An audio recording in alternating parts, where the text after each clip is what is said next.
आज मी तुम्हाला सांगणार आहे आपल्या शाळेतला एक भयानक दिवस. त्या दिवशी सरना आम्हाला जीवाच्या वर अभ्यास द्यालता. लवडे लागले होते डायरेक्ट मी. पोट्याओ, आज गांधी जयंती आहे.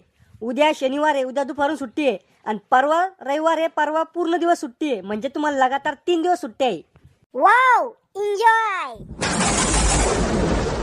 करे चिरकुट चाट्या, पहिल्याच तर अभ्यासात ढ आहे आणि तुला एन्जॉय करायचा आहे. अभ्यास देऊ राहिलो, लिहून घ्या सगळ्यांना. मराठीचं पूर्ण पुस्तक इंग्रजीमध्ये ट्रान्सलेट करून आणायचं. अरे राहुल्या, मास्तर पुर्या पोराचा जीव घेतल्याशिवाय राहत नाही भाऊ आता.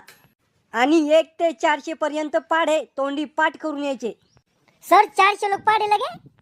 काऊन कमी आहे का? मग 500 लोक करून ये. नाही सर, 400 लोक भक्कम आहे. 400 लोक पाडे पाठ करता करता गळ्यातला घाम नळ्यात जाणार आहे. आणि ह्यो जो अभ्यास दिला ह्यो मला सोमवारी पूर्ण पाहिजे. एखाद्यानं जर अभ्यास नाही केला तर त्याला उलट टांगू टांगू मारीन मी. मला वाटलं सरच्या कुठं ध्यानात राहणार आहे अभ्यास घ्यायचं. मी 3 दिवस मस्त फुल एन्जॉय केला. मस्त 3 दिवस टीव्ही पाहिली, काही झोप घेतली. असं करून करून 3 दिवस निघून गेले. आणि मग सोमवारी शाळेत गेलो. म्या पूर्ण अभ्यास केला भाऊ. पाडे बी पाठ केले. मग 400चा पाडा घे बर का. हे बाय 400 का 400, 400 दुनी 800, 400 त्रिक 500. अरे नाही, चुकलं डबल घे. अरे श्याम्या, मी काहीच अभ्यास नाही करेल. सरच्या कुठं ध्यानात तर एवढं. अरे बाप, तो अभ्यास नाही करेल काय?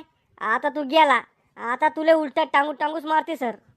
सर आले दिसतन मलबी. मी का आंधळा का? पोट्टे हो, आज आपण कविता शिकणार आहे. सर तुम्ही आम्हाला अभ्यास दिला होता, आज करून यायचं सांगेल होता. अरे चमल, अरे पुरी इथल्या जाईल कशी काय तरी.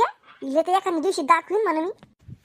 तेच म्हणून राहिलो मी. सकाळ बसून काहीतरी विसरू राहिलो. बरं झालं तो ध्यान आणून दिलं. कोणा अभ्यास नाही केला ते उभे राहा.